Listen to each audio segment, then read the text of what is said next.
Bonjour à toutes et à tous et bienvenue pour cette vidéo Mardi Actu, la vidéo qu'on publie tous les mardis à 18 h sur ma chaîne YouTube. Et je vous invite d'ailleurs, avant de commencer, à vous abonner à ma chaîne en n'oubliant pas de cliquer sur la petite cloche pour recevoir des notifications et donc être informé de lorsque ces vidéos sont publiées. Aujourd'hui, évidemment, on va parler de la situation internationale et du conflit israélo-palestinien. Conflit qui existe depuis de nombreuses années, et je vais y revenir un petit peu, mais qui a pris un tour nouveau à partir de l'attaque du Hamas le 7 octobre, une attaque d'une barbarie, d'une brutalité sans nom, où il y a eu des massacres de populations civiles, et qui a en retour donné lieu à une riposte d'Israël qui se fait de manière un peu indéterminée, indiscriminée, puisqu'il y a des bombardements qui touchent très largement des populations civiles et qui ont fait d'ores et déjà plus de 5000 victimes, dont 2000 enfants. Et je veux dire d'abord, avant d'entrer dans le vif du sujet de cette vidéo, que j'apporte toute ma solidarité, ma fraternité et ma compassion avec les victimes, qu'elles soient israéliennes ou palestiniennes, avec les familles, avec les proches, avec toutes celles et ceux qui ont perdu quelqu'un, parfois des enfants très jeunes, parfois des bébés. Je veux apporter toute ma solidarité avec celles et ceux qui souffrent en ce moment l'horreur de la mort, l'horreur du deuil, et rappeler que pour un insoumis comme moi, une victime, qu'elle soit du côté israélien ou du côté palestinien, c'est toujours un mort de trop, c'est toujours un drame de trop. Et que la voix de la France dans cette période, dans ce moment, doit être une voix qui porte la voix de la paix et la voix de la raison, c'est-à-dire en l'occurrence ici de défendre un cessez-le-feu. Or, ce mot cessez-le-feu, c'est le mot qui manque pour l'instant dans la bouche du Quai d'Orsay, d'Emmanuel Macron ou de la Première ministre Elisabeth Borne. C'est le mot qu'on a besoin d'entendre pour arriver ensuite à un processus de paix et à une solution à deux États à égalité, à équivalence, c'est-à-dire un État palestinien qui reconnaît l'État d'Israël et un État d'Israël qui reconnaît l'État palestinien. Sur cette situation dramatique, eh bien, je crois que le cessez-le-feu, c'est la position que devrait tenir la France pour permettre que l'on sorte de cette situation le plus vite possible, parce que je l'ai dit, chaque jour qui passe, c'est un nouveau drame humain, c'est de nouveaux morts, c'est de nouvelles situations catastrophiques pour les habitants de ces deux pays. Cette semaine, autour de ce conflit israélo-palestinien, il s'est passé beaucoup de choses dans notre pays et en Israël, et je veux y revenir en détail. Dans notre pays d'abord, il s'agit surtout de cette grande manifestation, ce grand rassemblement plutôt qui avait lieu place de la République à Paris pour demander un cessez-le-feu, pour rendre hommage aux victimes civiles israéliennes comme palestiniennes et pour porter cette idée de solution à deux États. C'était un très beau rassemblement pacifique où il n'y a eu aucun problème. Et d'ailleurs, c'est sans doute la raison pour laquelle les chaînes d'information en continu n'en ont pas beaucoup parlé. Il n'y avait pas d'incident. Le mot d'ordre était un mot d'ordre rassembleur. D'ailleurs, on l'a vu, compte tenu du nombre de personnes qui étaient présentes ici. Une manifestation qui était appelée par plusieurs partis politiques, mais aussi et surtout par plusieurs organisations syndicales, par des associations, et qui donnait un arc de force très large pour appeler à ce cessez-le-feu et ce processus de paix.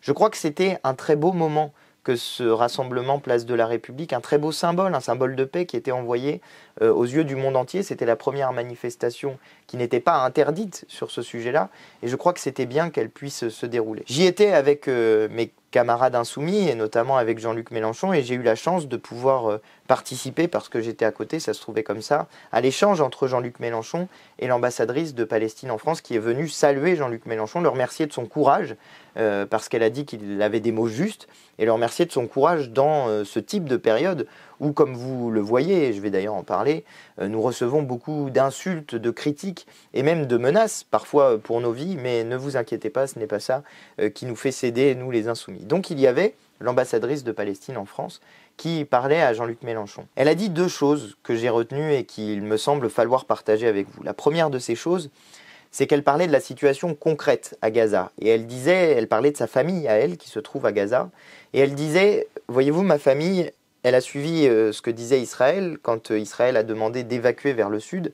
Ma famille a suivi, elle est allée vers le sud. Mais aujourd'hui, Israël bombarde y compris dans le sud. Donc que fait ma famille? Ma famille décide de remonter vers le nord parce que quitte à se faire bombarder, autant avoir son chez-soi et sa maison plutôt que de se retrouver dans des endroits où vous imaginez la situation quand il y a autant de personnes qui sont déplacées. Ce ne sont pas des situations qui sont faciles et acceptables, d'autant plus que continue le blocus total de Gaza ordonné par Israël, où est coupé l'accès au gaz, à l'électricité, à l'eau et à la nourriture, ce qui n'est pas une solution tenable pour la bande de Gaza. Il y avait donc cette première chose qu'avait dit l'ambassadrice de Palestine en France, mais elle a ajouté autre chose. Elle parlait des crimes de guerre qui sont commis des deux côtés, qu'il s'agisse du Hamas ou des bombardements israéliens. Et ce qu'elle disait me semble être la seule parole en réalité de justice sur le sujet. Elle disait, nous, l'autorité palestinienne, nous reconnaissons la Cour pénale internationale, contrairement d'ailleurs à ce que fait Israël sur le sujet. Et nous, l'autorité palestinienne, nous demandons à la Cour pénale internationale de venir dans la bande de Gaza, de venir en Israël pour aller observer ce qui s'y passe et pour aller juger les crimes de guerre, quel que soit le côté où ces crimes de guerre sont commis. Juger les crimes du Hamas et juger les crimes de l'État d'Israël dans ces bombardements qui tuent des populations civiles. Voilà, je crois, une position qui est une position d'équilibre, une position juste, une position qui permet qu'il y ait de la justice sur ces crimes abominables qui sont commis dans cette nouvelle étape du conflit israélo-palestinien. Et puis il y a une autre chose qui s'est passée cette semaine qui, je crois, a marqué les esprits. C'est le fait que la présidente de l'Assemblée nationale, Yael Braun-Pivet, se soit rendue en Israël aux côtés d'Éric Ciotti, de Meir Habib et de Mathieu Lefebvre pour apporter son soutien inconditionnel à Israël.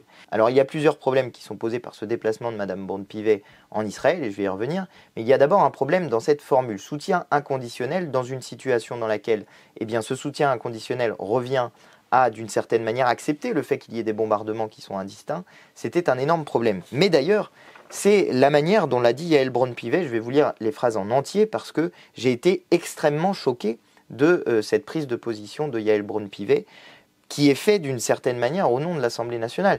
D'ailleurs, petite parenthèse sur le sujet, mais à quel titre Mme Braun-Pivet se rend-elle en Israël? Elle est présidente de l'Assemblée nationale. Elle doit représenter l'ensemble des députés, pas porter une parole partisane ou particulière à l'intérieur de ce moment politique particulier. Elle doit porter la parole de l'ensemble des députés. Et elle sait très bien que la position des Insoumis, notamment, ce n'est pas soutien inconditionnel à Israël, parce que précisément, ça aboutit au fait qu'il y ait des bombardements qui touchent des populations civiles. Soutien au peuple israélien face aux attaques abominables du Hamas, bien sûr, évidemment, et ce soutien, là, oui, il est inconditionnel. Mais le soutien à la riposte israélienne ne peut pas être inconditionnel parce que précisément Israël est en ce moment en train de commettre des crimes de guerre dans la bande de Gaza. Alors voici ce qu'a dit Yael Braun-Pivet. Elle est allée en Israël et elle est allée prendre des photos avec Tsahal, l'armée israélienne. Tsahal qui donc est l'armée qui commet en ce moment des crimes de guerre dans la bande de Gaza. Voici ce qu'a dit Yael Braun-Pivet. Ce qui est important, c'est que les populations civiles qui sont aujourd'hui à Gaza soient évidemment le moins possible victimes de ce conflit. Avec ça, on est d'accord. Et normalement, ça devrait être ne soient pas victimes du tout de ce conflit. Donc ce qui est important, c'est que les populations civiles qui sont aujourd'hui à Gaza soient évidemment le moins possible victimes de ce conflit. Et c'est là qu'il y a un problème avec ce que dit Mme Braun-Pivet. Mais on sait aujourd'hui qu'elles servent souvent de boucliers humains et qu'il faut les préserver, bien sûr. Mais, deuxième mais que rien ne doit empêcher Israël de se défendre. Alors sur ces paroles-là, il y a un problème. Parce que quand on dit « il faut que les populations civiles soient le moins possible victimes » et qu'on rajoute un « mais » pour dire « mais que rien ne doit empêcher Israël de se défendre », cela veut dire qu'on part de l'idée, en quelque sorte, que le droit d'Israël à se défendre primerait sur le respect des populations civiles. Et ça n'est pas le respect du droit international. Ça n'est pas normal. Et il n'est pas normal que la présidente de l'Assemblée nationale défende ce type de position alors même que, normalement, son rôle devrait l'astreindre à un autre type de position. Par ailleurs, il y a un sujet qui est posé, puisqu'elle se rend en Israël pour tenir des positions qui ne sont pas tout à fait celles du Quai d'Orsay et de M. Macron. Il y a donc deux voix discordantes de la France. Et d'ailleurs, à l'intérieur de la majorité macroniste elle-même, les positions de Mme Braun-Pivet sont critiquées. Alors il y a une partie de la majorité macroniste qui fait partie de ce qu'on appelle des faucons, c'est-à-dire ceux qui sont des va-t-en-guerre sur ce sujet-là, mais il y a une partie aussi de la majorité d'Emmanuel Macron qui n'est pas d'accord avec une position aussi alignée sur le gouvernement d'extrême droite de M. Netanyahou. Cette position-là, elle fait débat, y compris dans la majorité macroniste. Et Yael Braun-Pivet n'a pas vraiment l'air de l'entendre. D'ailleurs, si je vais plus loin, elle fait débat de manière très forte, puisqu'on avait aujourd'hui, au moment où je vous parle, c'était aujourd'hui, un débat sur la base de l'article 50-1 de la Constitution à l'Assemblée nationale sur la situation internationale, justement, en Israël et en Palestine. Et dans ce débat, il y a eu d'abord un magnifique discours de Mathilde Panot, la présidente de mon groupe, que je vous invite à écouter. On va vous mettre le lien en description pour que vous puissiez aller écouter ce discours. Et sachez que Mathilde parlait sous une pluie d'injures. Vous allez voir la justesse de ses propos.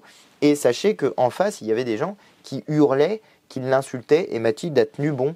Et vraiment, moi, je la remercie d'avoir porté avec autant de brio la parole de notre groupe, dans un contexte aussi hostile, aussi brutal, aussi violent, alors qu'elle portait une parole de paix, tout simplement. Et puis, il y a eu ensuite le discours du président de la Commission des Affaires étrangères de l'Assemblée nationale, Jean-Louis Bourlanges. Jean-Louis Bourlanges, il est du MoDem, donc il fait partie de la majorité d'Emmanuel Macron. Et dans les propos qui ont été ceux de Jean-Louis Bourlanges, je pense qu'un insoumis peut partager 90 ou 95% de ce que disait Jean-Louis Bourlanges. Et ces positions sont des positions qui, là encore, visent à aboutir à un processus de paix, à une solution à 2 États et à un cessez-le-feu rapide. Moi, j'ai trouvé que les propos de Jean-Louis Bourlanges étaient très justes. Surtout, ce qu'ont fait Mathilde Panot et Jean-Louis Bourlanges, c'est de revenir sur l'histoire longue de ce conflit israélo-palestinien. Car on ne peut pas comprendre l'attaque du 7 octobre, et je dis bien comprendre, ça ne veut pas dire excuser, contrairement à ce qu'essayent de dire certains, et d'ailleurs c'est ce qu'a dit M. Bourlanges.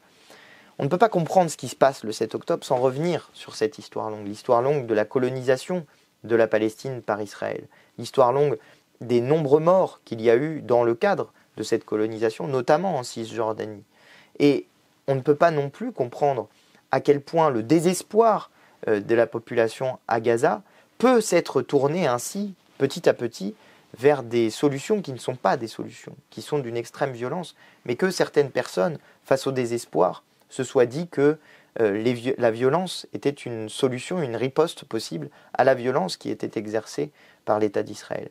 C'est ce qu'a dit Jean-Louis Bourlanges, c'est ce qu'a dit Mathilde Panot. Et je trouve que le fait que cette position-là ait été portée par la partie centrale de l'hémicycle, où il y a beaucoup de macronistes qui sont, alors là, pour le coup, totalement alignés sur les positions d'Israël, et en même temps sur notre partie à nous de l'hémicycle, je pense que d'une certaine manière, même si la présidente de l'Assemblée nationale qui présidait cette séance, elle, s'était alignée sur le gouvernement de M. Netanyahou, eh bien c'était d'une certaine manière une prise de parole en hauteur de la France elle-même qui s'exprimait ce jour-là à l'Assemblée nationale. Je suis assez content qu'il y ait pu y avoir ce moment-là, en dépit des provocations, des insultes, des menaces qui étaient faites par les uns et par les autres, et que ce débat ait pu avoir lieu dans le temple, d'une certaine manière, de la République française, qu'est l'Assemblée nationale. Ça me semblait utile. Il y a eu beaucoup de choses violentes et brutales qui ont été dites, notamment contre les insoumis, et je vais y revenir maintenant. Mais je crois que la parole qui a été celle de Mathilde, c'est une parole qui porte dans l'histoire longue de notre pays, parce que justement, elle défend des positions qui sont celles de la France, qui normalement sont celles de la France depuis le général de Gaulle, en passant par Chirac et Mitterrand. Donc vous voyez que sur ce point-là, c'est pas une question de gauche ou de droite, c'est une question d'indépendance de notre pays et de ce qu'il incarne à l'étranger. Vous voyez d'ailleurs maintenant que les ambassades de France un peu partout ont été prises pour cible. Et moi, ça me fend le cœur en fait de voir cette situation-là, parce que quand nos ambassades de France sont prises pour cible, c'est notre pays lui-même qui est pris pour cible. C'est ce qu'incarne notre pays à l'étranger qui est pris pour cible. Et évidemment, je suis pas d'accord avec ces attaques-là, je les condamne, et j'apporte d'ailleurs au passage tout mon soutien au personnel de nos ambassades qui, eux, n'ont rien demandé et se retrouvent dans cette situation-là. Vraiment, gros soutien au personnel des ambassades de France partout dans le monde qui ont subi des attaques ou des manifestations devant le lieu des ambassades. Parce que l'honneur de la France, c'est d'avoir eu toujours sur ce sujet-là une parole indépendante, non alignée, une parole de paix, une parole de respect du droit international. Et là, on en est un peu sorti avec Emmanuel Macron, et je trouve extrêmement dommage qu'on en arrive dans cette situation-là. Et l'abaissement de la France que ça représente à l'étranger, qui moi me fait beaucoup de peine, beaucoup de mal, ça me meurtrit beaucoup de voir que notre pays, qui était anciennement si respecté sur cette question-là, et tout le monde a peut-être en tête des images de Jacques Chirac qui parlait un anglais approximatif en disant « What do you want me to go back to my plane? This is a provocation ». Je ne sais pas si vous avez ces images-là en tête, moi je les ai en tête. Ou encore, sur un autre sujet, les images en tête de Dominique de Villepin à l'Assemblée générale de l'ONU disant je vous parle d'un vieux pays, la France, sur un vieux continent qui a connu maintes fois les guerres. Tout ça, c'est des images qu'on a en tête et qui pour le monde entier, c'est la France, c'est ça la France. C'est pas la chose qu'on est en train de voir aujourd'hui.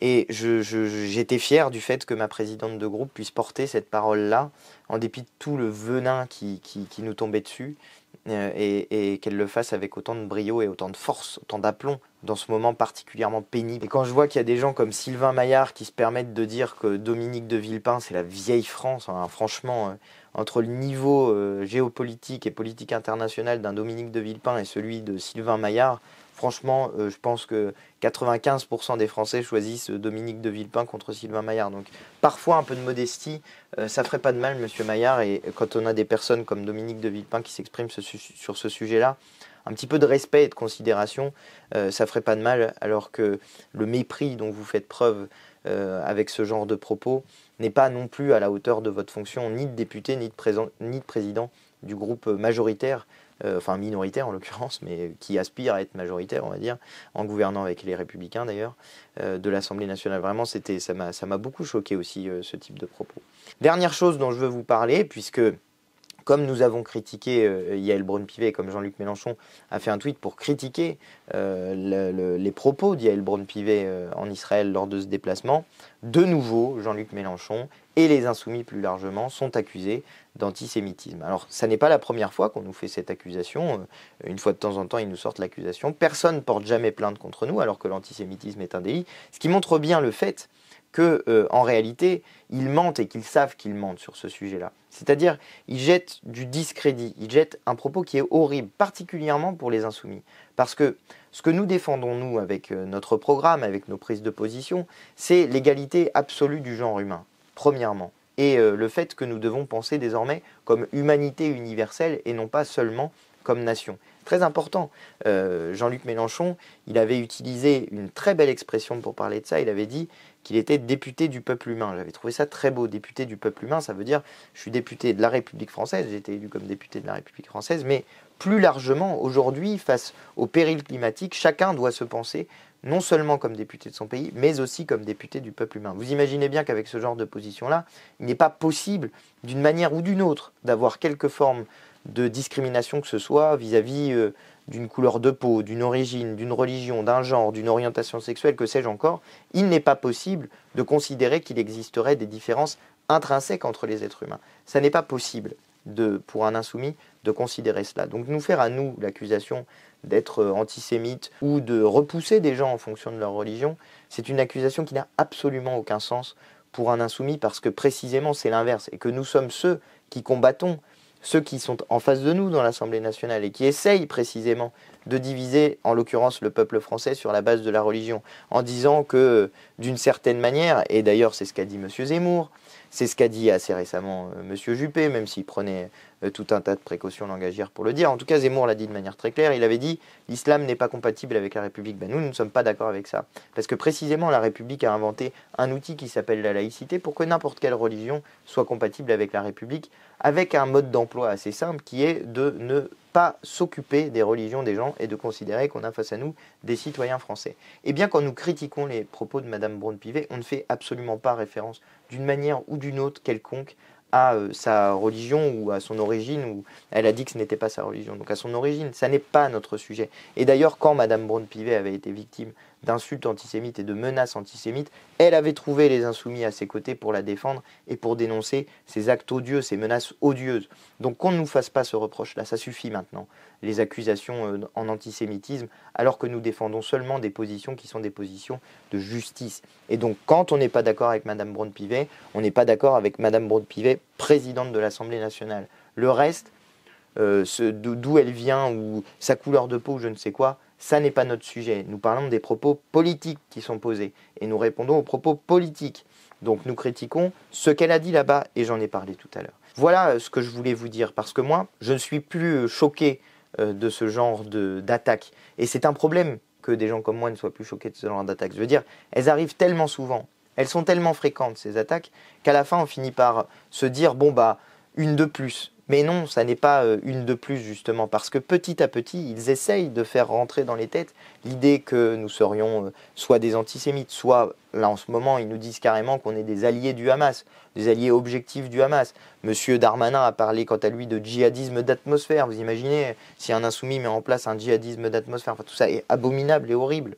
Je crois qu'ils ont perdu le sens des mots en fait. Ils ont perdu le sens de ce qu'ils sont en train de dire, des mots qui sortent de leur bouche. Ils s'en servent pour faire de la politique politicienne. Ils s'en servent pour essayer d'alimenter la tambouille politicienne à l'intérieur de notre pays, à l'intérieur des frontières de notre pays, et qu'ils oublient le sens des propos qui sont les leurs au regard de l'histoire et au regard de la situation internationale. Parce que faire ça, c'est manquer de respect, y compris pour les victimes, qu'elles soient israéliennes ou qu'elles soient palestiniennes. Ça n'est pas normal de tenir ce genre de propos, d'inventer des positions qui ne sont pas celles des insoumis. Enfin, comment penser à un seul instant qu'un insoumis pourrait être d'accord avec des massacres de population israélienne? Comment, qui, dans la tête, s'il le disait honnêtement, s'il nous regardait droit dans les yeux, qui pourrait nous dire ça droit dans les yeux? Qui pourrait penser que nous n'en avons rien à faire, que ça ne nous concerne pas? Évidemment, c'est abominable. Il n'y a que des monstres qui sont capables de penser comme ça et qui sont capables de commettre des actes pareils. Et c'est la raison pour laquelle précisément nous dénonçons ces actes d'une barbarie sans nom. Mais je redis ce que j'ai dit sur LCP aujourd'hui même, j'étais invité aujourd'hui. Je ne suis pas d'accord et on ne peut pas tolérer qu'à une barbarie réponde une autre barbarie, qu'à des morts de masse d'un côté répondent d'autres morts de masse d'un côté, qu'à des meurtres d'enfants répondent des meurtres d'enfants de l'autre côté. On ne peut pas accepter ça. Et en réalité, c'est ce qui se passe quand on bombarde de manière indistincte. Ce sont des enfants qui meurent sous les bombes. Quelle est la responsabilité des enfants dans un conflit comme celui-ci?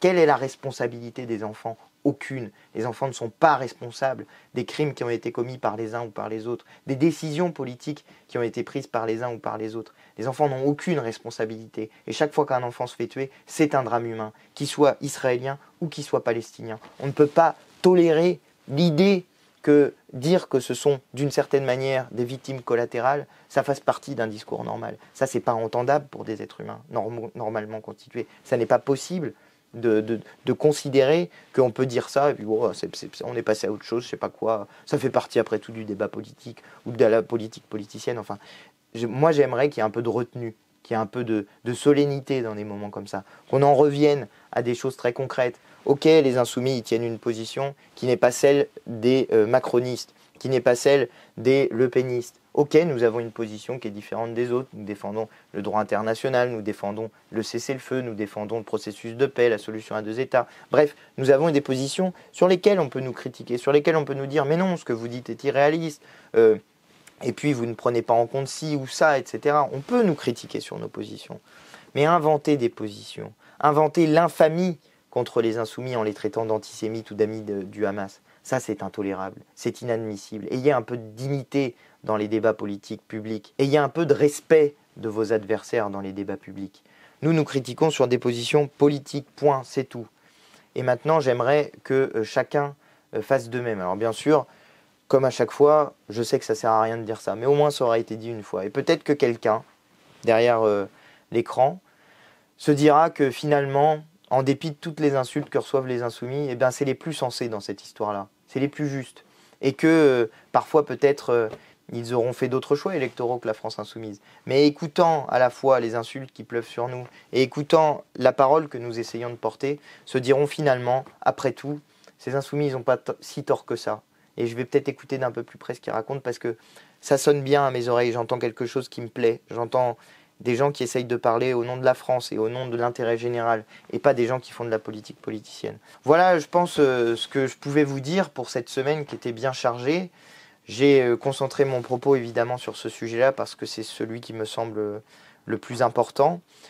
J'espère que cette prise de parole vous aura plu. Si c'est le cas, je vous invite à mettre un petit pouce bleu, à vous abonner à ma chaîne et en n'oubliant pas de cliquer sur la petite cloche. Je vous invite aussi à me dire dans les commentaires ce que vous en pensez parce que moi je les lis, j'essaye de voir qu'est-ce que chacun pense de cette situation-là, comment on analyse les choses. Donc n'hésitez pas à mettre des commentaires parce que ça alimente la réflexion politique sur ce sujet-là.